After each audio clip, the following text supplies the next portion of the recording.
चुनाव बाद हुई हिंसा को लेकर मानवाधिकार आयोग ने अपनी जो रिपोर्ट सौंपी है उसे लेकर राज्य में राजनीति शुरू हो गई है।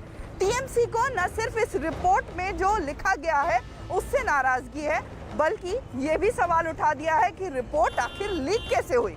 यही वो रिपोर्ट है जो अब बंगाल में सियासत की जमीन में बदल गई है।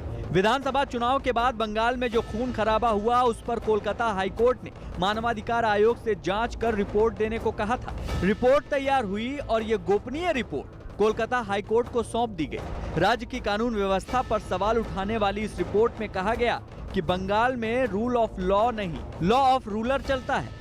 भड़की ममता ने एक दिन पहले इस पर अपनी भड़ास निकाली और दावा किया कि चुनाव के बाद राज्य संभालते ही बंगाल में सब कुछ ठीक हो गया। Instead of giving the report to court, they have already leaked all the report to Human Rights Commission to outside.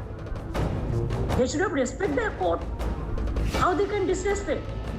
How they leaked all the news? What they have submitted in the court? जाहिर है report पर सवाल खड़े किए जाने और इसके leak होने का आरोप आयोग पर लगाया जाना एनएचआरसी को रास नहीं आया। 3 दिन बाद ममता बनर्जी जी का जो ये आरोप है, ये अपने आप में खुद किसी न किसी तरीके से उनको संबंधित अवस्था में खड़ा कर देता है। मानवाधिकार आयोग की रिपोर्ट आने के बाद से बीजेपी भी चुप नहीं बैठी है।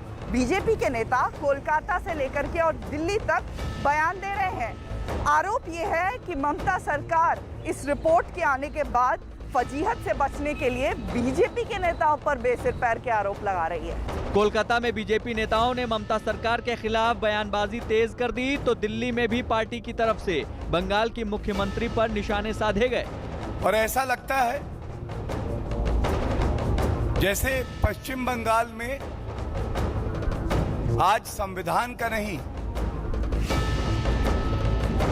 एक व्यक्ति विशेष का राज है। हालांकि टीएमसी का दावा है कि एनएचआरसी की रिपोर्ट झूठ का पुलिंदा है। তবে আমি এটা বলবো যে human rights commission false fabricated উদ্দেশ্যপ্রণোদিতভাবে আমার নামটা জড়িয়েছে।